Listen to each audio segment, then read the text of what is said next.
Bom dia a todos. É uma alegria estar com vocês nessa manhã. O presbitério da Igreja Batista da Palavra tem orado por vocês e manda um abraço para todos vocês. Eu queria pedir para os irmãos abrirem comigo a Bíblia no Salmo número 1. Nós vamos lê-lo por completo.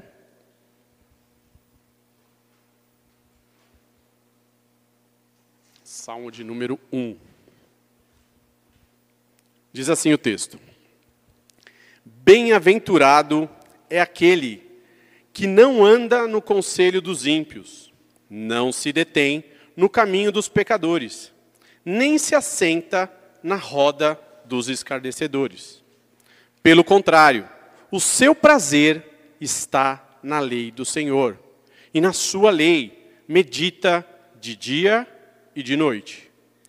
Ele é como árvore plantada junto a uma corrente de águas, que no devido tempo dá o seu fruto, e cuja folhagem não murcha.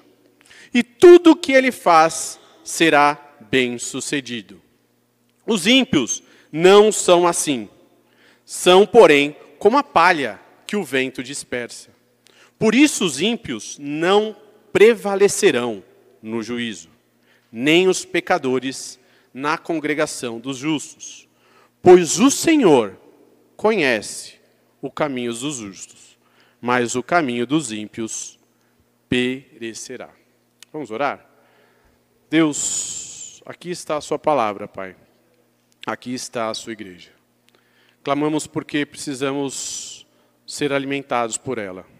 Clamamos porque precisamos ser cheios do Teu Espírito, para, Pai, ser transformados por meio dessa palavra, sermos alimentados por meio do pão que desceu dos céus. Nos ajuda, Senhor, a compreendermos tudo o que temos que aprender nessa manhã, no nome de Cristo Jesus. Amém.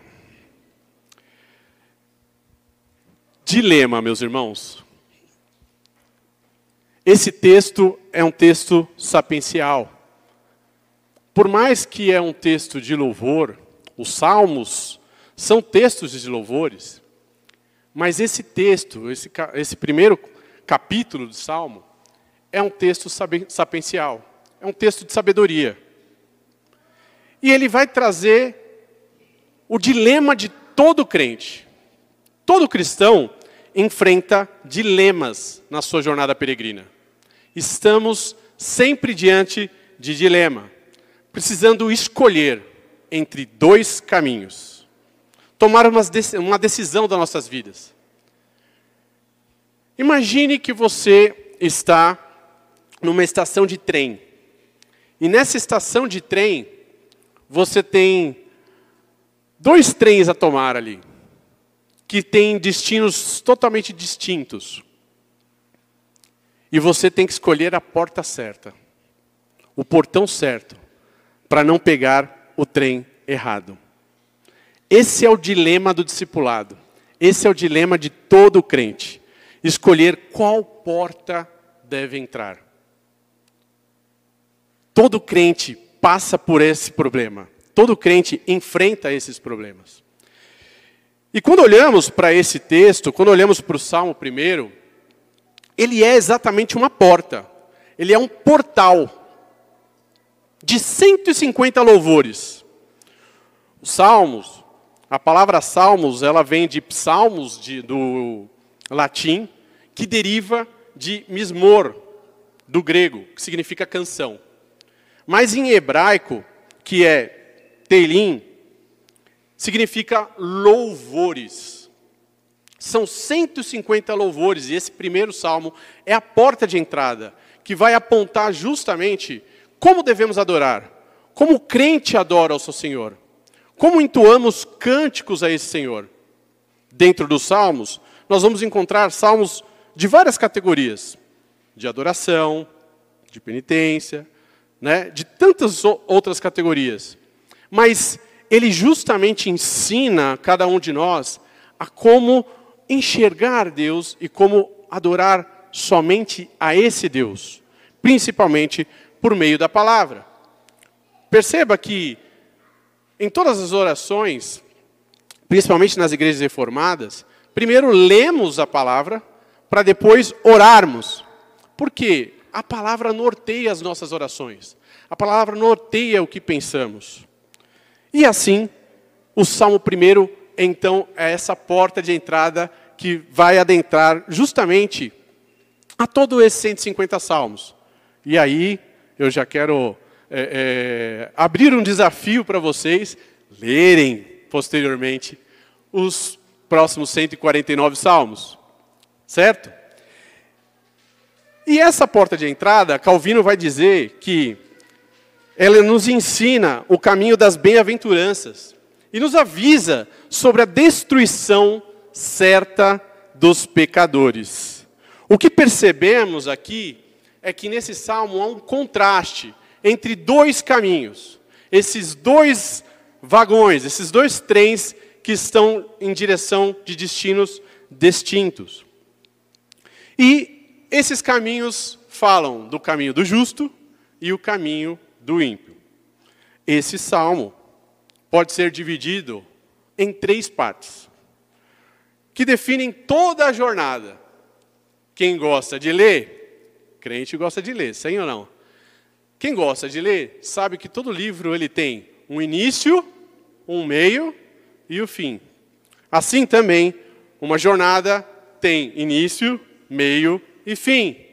E esse salmo está dividido em versículos por igual, sendo o início do caminho, do versículo 1 a 2, o meio do caminho, do versículo 3 a 4, e o fim do caminho, dos versículos 5 a 6.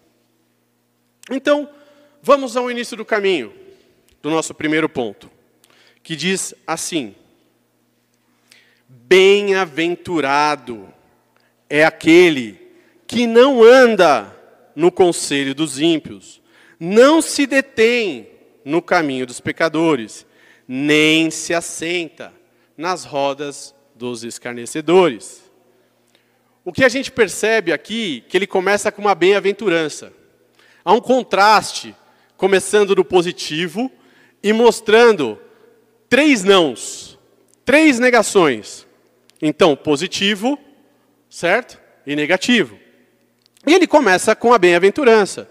Bem-aventurado, asre, em hebraico, que diz abençoado, feliz é aquele. Mas aí, ele é feliz por quê? 3 não procedem.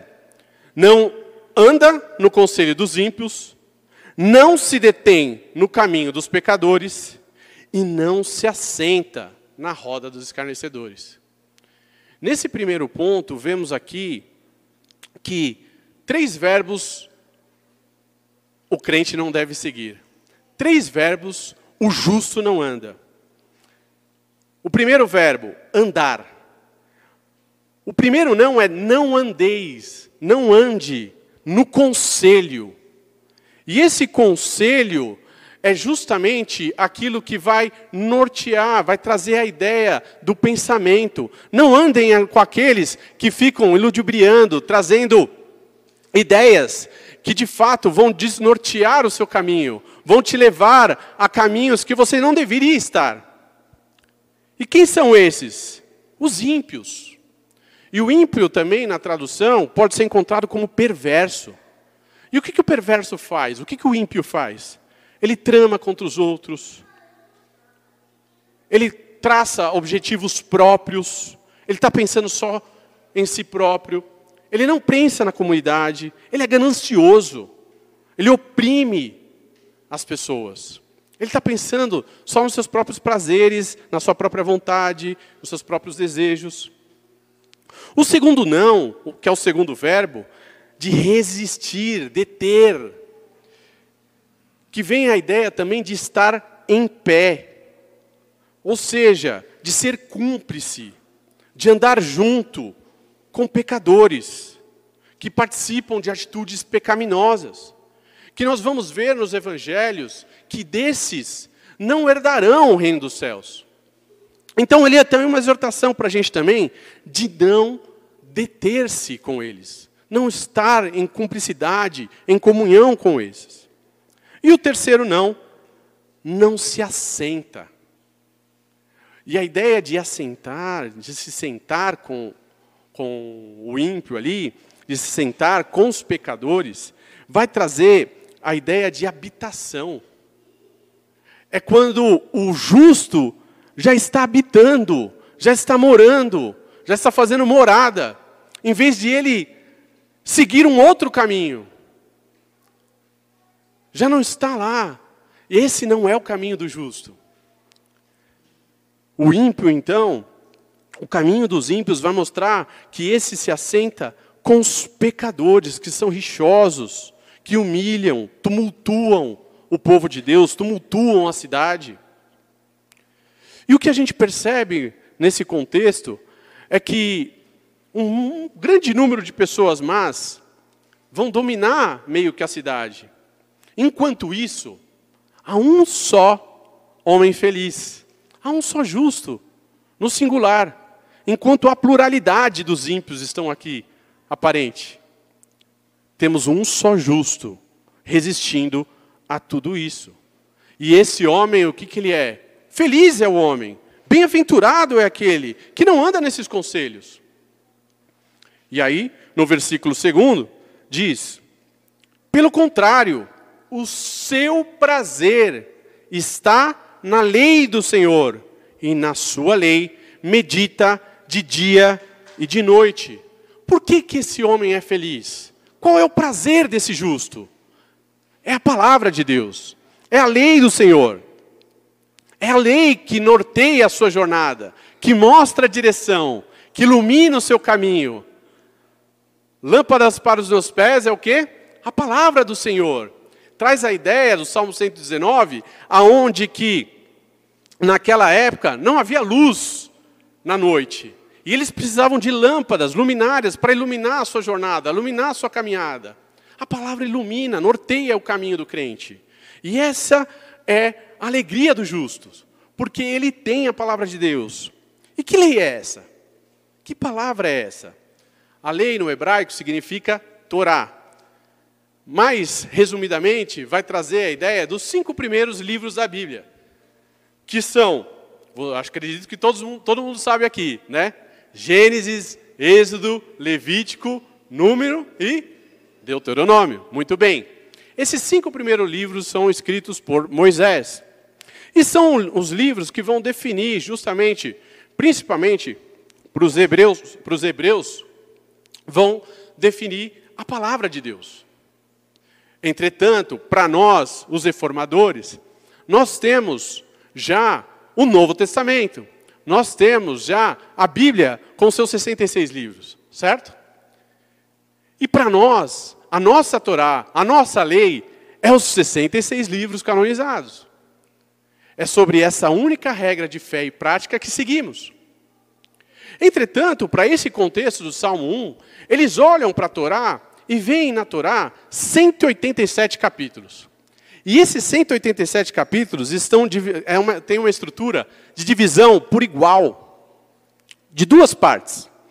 O que são essas divisões? A gente vai ver que, no início, em Gênesis, até ali, o caminhar de Êxodo e algumas partes dos outros livros, a gente vai perceber um contexto histórico sendo desenhado. Um contexto redentivo sendo construído. Aonde Deus cria o homem, este homem peca, cai, e na sua queda, Deus o resgata. Deus salva por meio de quê? De um sacrifício. A sua graça o alcança. E a partir de então, o homem perde a conexão direta com Deus e precisa agora sempre de sacrifícios para que possa, de fato, ter um relacionamento com o seu Senhor. E nesse relacionamento, Deus escolhe um homem, e desse homem segue-se a linhagem patriarcal, que são Abraão, Isaque e Jacó. O povo, então, começa a sofrer de fome, em todo mundo há fome, eles vão para o Egito, aonde ali há o poder e os mantimentos. Ali nós temos a história de José. Então, Deus cuida e alimenta o teu povo, envia o povo até lá. E naquele contexto, o que vai acontecer anos posteriores? Esse mesmo povo se torna escravo no Egito. Na escravidão do Egito, então, eles são resgatados por Deus. Deus envia, chama Moisés, e ali Deus resgata e tira o seu povo e liberta o teu povo. Ok? Na libertação do seu povo, então, Deus vai dar os 10 mandamentos. E assim começa a Torá, o ensino da lei. Então, o que a gente percebe que nesses 5 livros não tem só lei, não tem só leis judiciais, mas também há um contexto histórico-redentivo. O que a gente percebe nesses 2 contextos é que essas 2 partes estabelecem um ensino que querem definir qual é o rumo do povo da Bíblia. Qual é o rumo do povo de Deus? O rumo do povo de Deus não são só leis que apontam para uma cidade justa, para um mundo totalmente redimido, mas também de uma história onde Deus resgata, onde Deus envia um resgatador e salva esse justo. Então, é nessa esperança, é nessa convicção, é nessa certeza que o justo vive. Ele continua nessa estrutura. E assim, nós vamos ter, como Charles Spurgeon diz, o pão diário do crente, que escolhe o texto e vai todo dia, dia e noite, alimentar sobre ele, para que isso seja o guia da sua esperança, o guia da sua jornada, o guia da sua caminhada. Só que é interessante que o texto diz,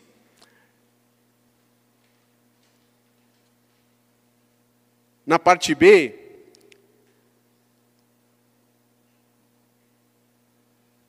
que ele será, que a sua lei, ele medita de dia e de noite, e no versículo 3, ele é como árvore plantada, junto à corrente de águas, que no devido tempo, o seu fruto, e cuja folhagem não murcha, e tudo o que ele faz é bem sucedido. Não, perdão, gente, eu errei aqui. Eu estou no versículo 2, tá? Eu li o versículo 3. Desculpa.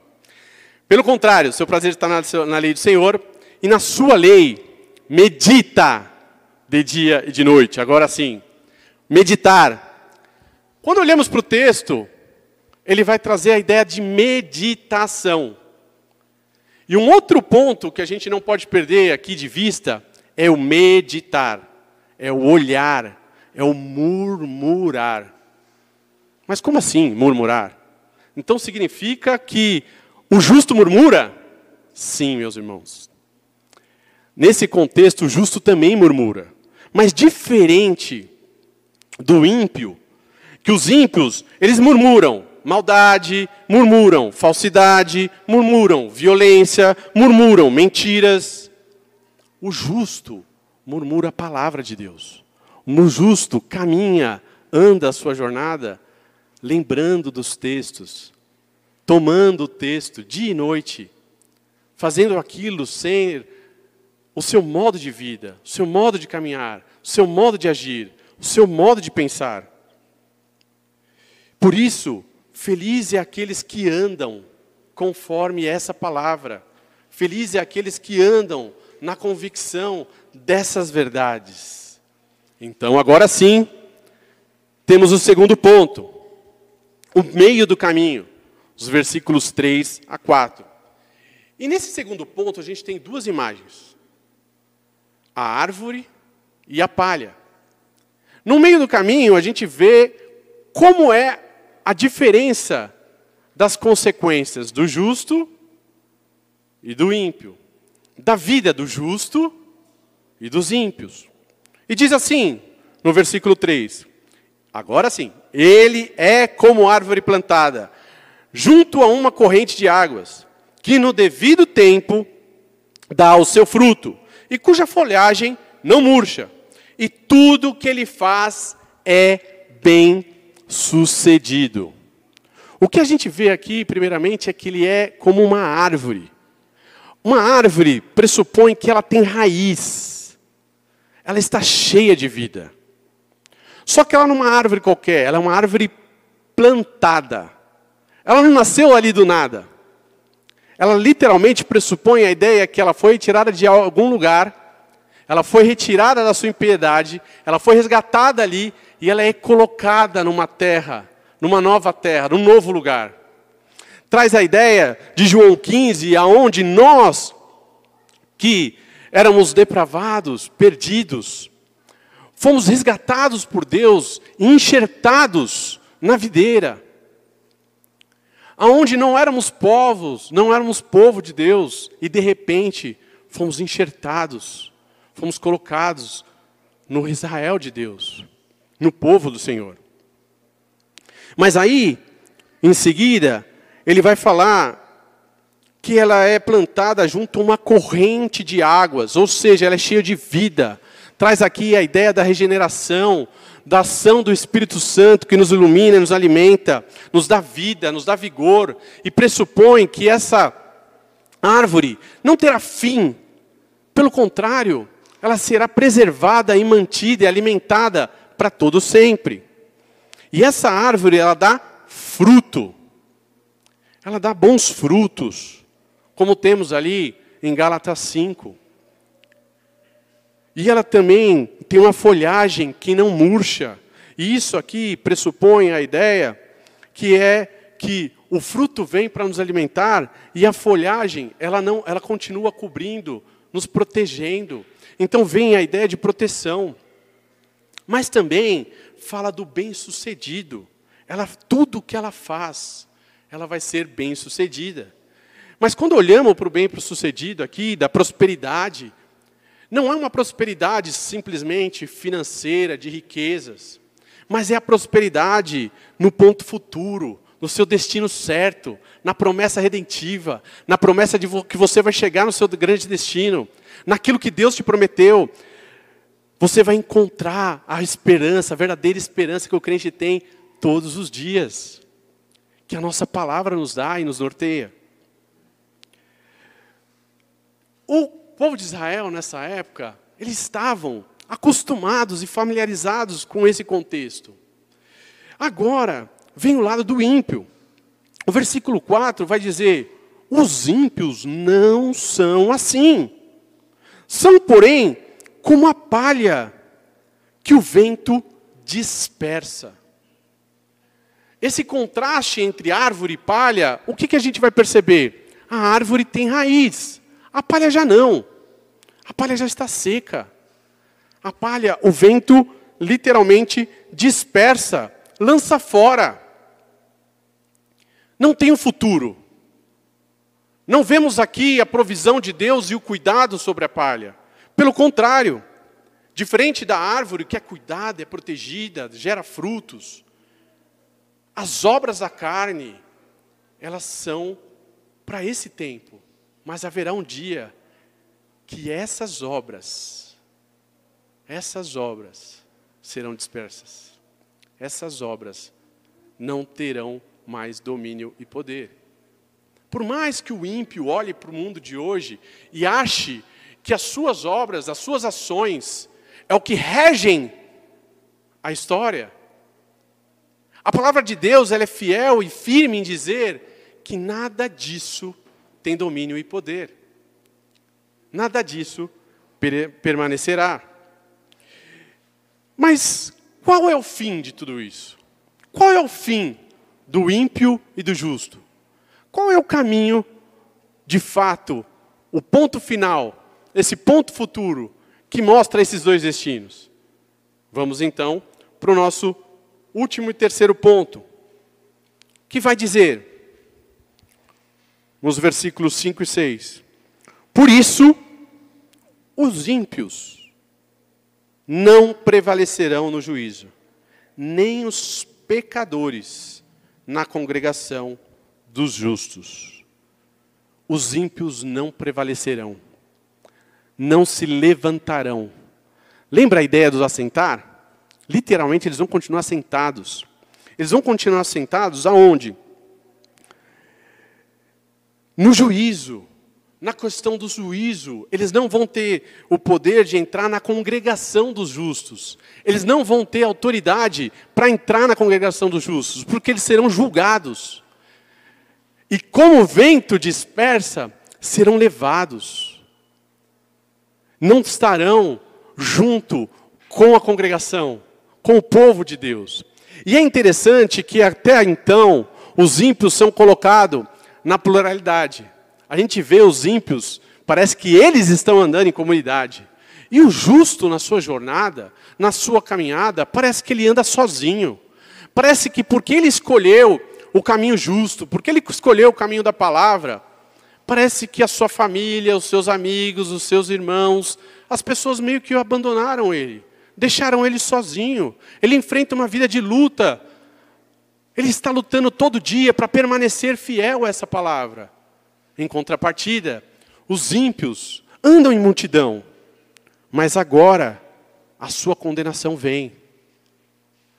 Tudo que eles construíram, tudo que eles fizeram, os justos acham que os ímpios acham que neste mundo tudo que eles fazem vai ser bom, que nunca nada que eles fizeram aqui será cobrado, mas haverá um dia que o juízo sobre eles virá.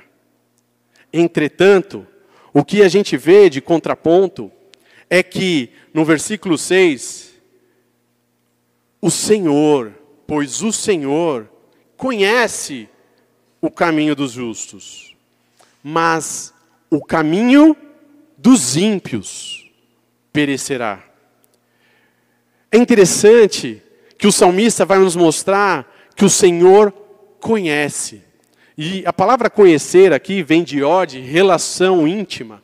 Tem a ideia de que o Senhor nos conhece intimamente. O Senhor conhece o justo intimamente. Ele sabe quem é o justo. Ele sabe para onde o justo está indo. Ele provê todas as coisas para os justos. Ele cuida do justo. Ele não deixa faltar nada para esse justo. Em contrapartida, o ímpio, esse não tem a provisão do Senhor. Não tem o cuidado do Senhor. Não tem o olhar do Senhor para com ele. Tudo o que ele faz, toda a sua jornada, toda a sua direção, é por uma lógica própria. Ele está abandonado nesse mundo. Ele não está guardado pelo seu Senhor, porque ele não é o seu Senhor. Deus não é o Senhor dele. Então, pela lógica própria, pela nossa própria natureza de pecado, de impiedade, aqueles que não têm o Santo, aqueles que não têm o Senhor Jesus como seu Senhor e Salvador, automaticamente entrará pelas suas próprias obras. E o que as nossas obras fazem? Se não nos levar para o nosso único destino que merecíamos, senão a condenação eterna. Agora, esse justo, ele é conhecido, ele é guardado, ele é protegido, ele é alimentado, para que ele chegue até o fim.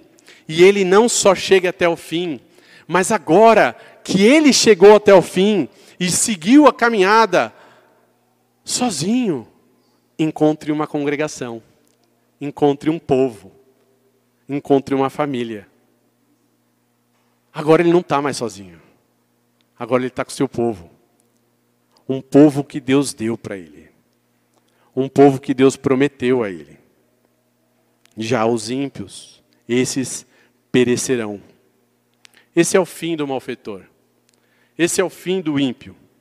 Esse é o fim daqueles que não têm Cristo como Senhor Salvador.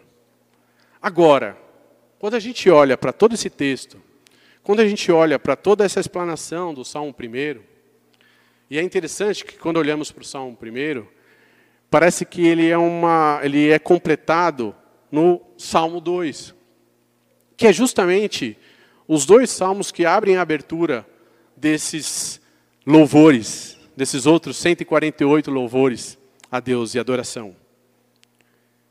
Como eu disse, esse é um salmo de ensino. Mas a pergunta que fica para todos nós é: será que somos justos? Será que conseguimos ser fiéis dessa forma? e obedecer todos os mandamentos, buscar a palavra de Deus dia e noite, conseguimos permanecer e resistir sobre as astutas ciladas do inimigo, que conseguimos todo dia não estar nas rodas dos escarnecedores, não se assentar com os pecadores. Será que a gente consegue resistir todas essas ações? Não, meus irmãos. Verdadeiramente não. Infelizmente, é difícil. Só um justo. Só há um justo que consegue vencer. Só um único justo. Porque esse único justo é fiel e consegue conquistar a recompensa de uma família. Só esse único justo é que cumpriu a lei, cumpriu o êxodo. Ele foi a própria lei. Ele resgatou para si um povo, uma comunidade. Ele é a própria palavra. Ele é o Santo de Israel. Jesus Cristo. Somente Jesus pode nos justificar. Somente Jesus é o justo que vence e que consegue resistir todas as diversidades da vida. Só Ele. Deus enviou o seu Filho.